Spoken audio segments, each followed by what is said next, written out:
അധ്യായം 3.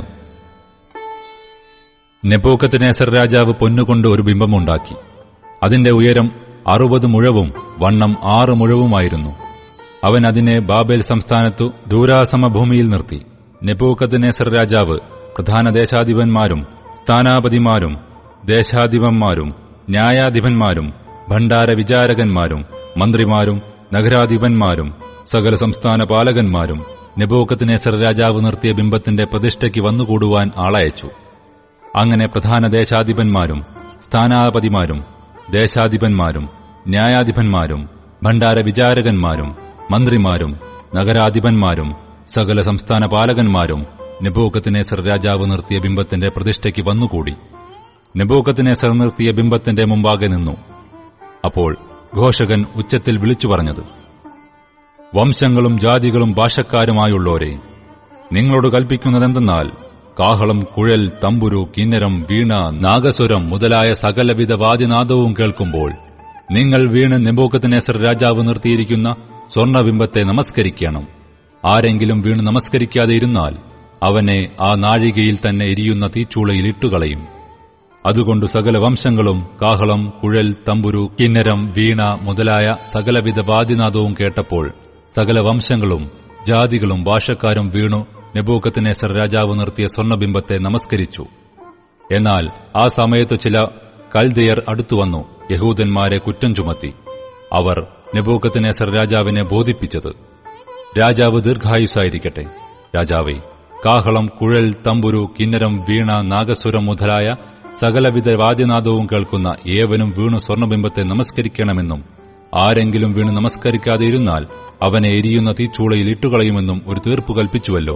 ബാബേൽ സംസ്ഥാനത്തിലെ കാര്യാദികൾക്കു മേൽവിചാരകന്മാരായി നിയമിച്ച ശദ്രക്, മേശക്, അബേദ്നെഗോ എന്ന ചില യഹൂദന്മാരുണ്ടല്ലോ. ഈ പുരുഷന്മാർ രാജാവിനെ കൂട്ടാക്കിയില്ല. അവർ തിരുമനസ്സിലെ ദേവന്മാരെ സേവിക്കുകയോ തിരുമനസ്സുകൊണ്ട് നിർത്തിയ സ്വർണബിംബത്തെ നമസ്കരിക്കുകയോ ചെയ്യുന്നില്ല. അപ്പോൾ നെബൂഖദ്നേസർ ഉഗ്രകോപവും ക്രോധവും പൂണ്ട് ശദ്രക്കിനെയും മേശക്കിനെയും അബേദ്നെഗോവിനെയും കൊണ്ടുവരുവാൻ കൽപ്പിച്ചു. അവർ ആ പുരുഷന്മാരെ രാജസന്നിധിയിൽ കൊണ്ടുവന്നു. നെബൂഖദ്നേസർ അവരോട് കൽപ്പിച്ചത്: ശദ്രക്കെ, മേശക്കെ, അബേദ്നെഗോവേ, നിങ്ങൾ എന്റെ ദേവന്മാരെ സേവിക്കുകയോ ഞാൻ നിർത്തിയ സ്വർണബിംബത്തെ നമസ്കരിക്കുകയോ ചെയ്യുന്നില്ല എന്നുള്ളത് നേർ തന്നെയോ? ഇപ്പോൾ കാഹളം, കുഴൽ, തമ്പുരു, കിന്നരം, വീണ, നാഗസ്വരം മുതലായ സകലവിധ വാദ്യനാദവും കേൾക്കുന്ന സമയത്ത് നിങ്ങൾ ഞാൻ പ്രതിഷ്ഠിച്ച ബിംബത്തെ വീണ് നമസ്കരിപ്പാൻ ഒരുങ്ങിയിരുന്നാൽ നന്ന്. നമസ്കരിക്കാതെ ഇരുന്നാലോ ഈ നാഴികയിൽ തന്നെ നിങ്ങളെ എരിയുന്ന തീച്ചൂളയിൽ ഇട്ടുകളയും. നിങ്ങളെ എന്റെ കയ്യിൽ നിന്ന് വിടുവിക്കാവുന്ന ദേവൻ ആർ? ശദ്രക്കും മേശക്കും അബേദ്നെഗോവും രാജാവിനോട്: നെബൂഖദ്നേസരേ, ഈ കാര്യത്തിൽ ഉത്തരം പറവാൻ ആവശ്യമില്ല. ഞങ്ങൾ സേവിക്കുന്ന ദൈവത്തിന് ഞങ്ങളെ വിടുവിപ്പാൻ കഴിയുമെങ്കിൽ അവൻ ഞങ്ങളെ എരിയുന്ന തീച്ചൂളയിൽ നിന്നും രാജാവിന്റെ കയ്യിൽ നിന്നും വിടുവിക്കും. അല്ലെങ്കിലും ഞങ്ങൾ രാജാവിന്റെ ദേവന്മാരെ സേവിക്കയില്ല, രാജാവ് നിർത്തിയ സ്വർണബിംബത്തെ നമസ്കരിക്കുകയുമില്ല എന്നറിഞ്ഞാലും എന്നുത്തരം പറഞ്ഞു. അപ്പോൾ നെബൂഖദ്നേസറിന് കോപം മുഴുത്ത് ശദ്രക്കിന്റെയും മേശക്കിന്റെയും അബേദ്നെഗോവിന്റെയും നേരെ മുഖഭാവം മാറി. ചൂള പതിവായി ചൂടുപിടിപ്പിച്ചതിൽ 7 മടങ്ങ് ചൂടുപിടിപ്പിപ്പാൻ അവൻ കൽപ്പിച്ചു. അവൻ തന്റെ സൈന്യത്തിലെ മഹാബലവാന്മാരായ ചില പുരുഷന്മാരോട് ശദ്രക്കിനെയും മേശക്കിനെയും അബേദ്നെഗോവയെയും ബന്ധിച്ച് എരിയുന്ന തീച്ചൂളയിൽ ഇട്ടുകളവാൻ കൽപ്പിച്ചു. അങ്ങനെ അവർ ആ പുരുഷന്മാരെ അവരുടെ കാൽച്ചട്ട, കുപ്പായം, മേലാട മുതലായ വസ്ത്രങ്ങളോടുകൂടെ ബന്ധിച്ച് എരിയുന്ന തീച്ചൂളയിൽ ഇട്ടുകളഞ്ഞു. രാജകൽപ്പന കർശനമായിരിക്കൊണ്ടും ചൂള അത്യന്തം ചൂടായിരിക്കൊണ്ടും ശദ്രക്കിനെയും മേശക്കിനെയും അബേദ്നെഗോവയെയും എടുത്തുകൊണ്ടുപോയ പുരുഷന്മാരെ അഗ്നിജ്വാല ദഹിപ്പിച്ചു കളഞ്ഞു. ശദ്രക്ക്, മേശക്ക്, അബേദ്നെഗോ എന്നീ 3 പുരുഷന്മാരോ ബന്ധിക്കപ്പെട്ടവരായി എരിയുന്ന തീച്ചൂളയിൽ വീണു. നെബൂഖദ്നേസർ രാജാവ് ഭ്രമിച്ചു.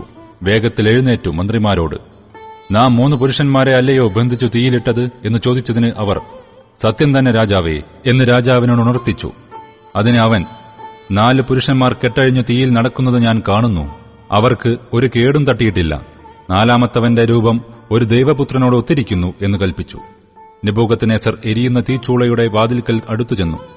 അത്യുന്നത ദൈവത്തിന്റെ ദാസന്മാരായ ശദ്രക്കെ, മേശക്കെ, അബേദ്നെഗോവേ, പുറത്തുവരുവിൻ എന്ന് കൽപ്പിച്ചു. അങ്ങനെ ശദ്രക്കും മേശക്കും അബേദ്നെഗോവും തീയിൽ നിന്ന് പുറത്തുവന്നു. പ്രധാന ദേശാധിപതിമാരും സ്ഥാനാപതിമാരും ദേശാധിപതിമാരും രാജമന്ത്രിമാരും വന്നുകൂടി. ആ പുരുഷന്മാരുടെ ദേഹത്തിന് തീപിടിക്കാതെയും അവരുടെ തലമുടി കരിയാതെയും കാൽച്ചട്ടയ്ക്ക് കേടുപറ്റാതെയും അവർക്ക് തീയുടെ മണം പോലും തട്ടാതെയും ഇരുന്നത് കണ്ടു. അപ്പോൾ നെബൂഖദ്നേസർ കൽപ്പിച്ചത്, ശദ്രക്കിന്റെയും മേശക്കിന്റെയും അബേദ്നെഗോവിന്റെയും ദൈവം വാഴ്ത്തപ്പെട്ടവൻ. തങ്ങൾ ആശ്രയിക്കുകയും സ്വന്തം ദൈവത്തെയല്ലാതെ വേറൊരു ദൈവത്തെയും സേവിക്കുകയോ നമസ്കരിക്കുകയോ ചെയ്യാതിരിക്കത്തക്കവണ്ണം രാജകൽപ്പന കൂടെ മറുത്തു തങ്ങളുടെ ദേഹത്തെ ഏൽപ്പിച്ചുകൊടുക്കുകയും ചെയ്ത തന്റെ ദാസന്മാരെ അവൻ സ്വദൂതനെ അയച്ചു വിടുവിച്ചിരിക്കുന്നുവല്ലോ. ഈ വിധത്തിൽ വിടുവിപ്പാൻ കഴിയുന്ന മറ്റൊരു ദൈവവും ഇല്ലായകൊണ്ട് ഏതു ജാതിക്കാരിലും വംശക്കാരിലും ഭാഷക്കാരിലും ആരെങ്കിലും ശദ്രക്കിന്റെയും മേശക്കിന്റെയും അബേദ്നെഗോവിന്റെയും ദൈവത്തിനു വിരോധമായി വല്ല തെറ്റും പറഞ്ഞാൽ അവനെ കഷണം കഷണമായി ശകലിക്കുകയും അവന്റെ വീട് കുപ്പക്കുന്നാക്കുകയും ചെയ്യുമെന്ന് ഞാൻ ഒരു വിധി കൽപ്പിക്കുന്നു. പിന്നെ രാജാവ് ശദ്രക്കിനും മേശക്കിനും അബേദ്നെഗോവിനും ബാബേൽ സംസ്ഥാനത്ത് സ്ഥാനമാനങ്ങൾ കൽപ്പിച്ചു കൊടുത്തു.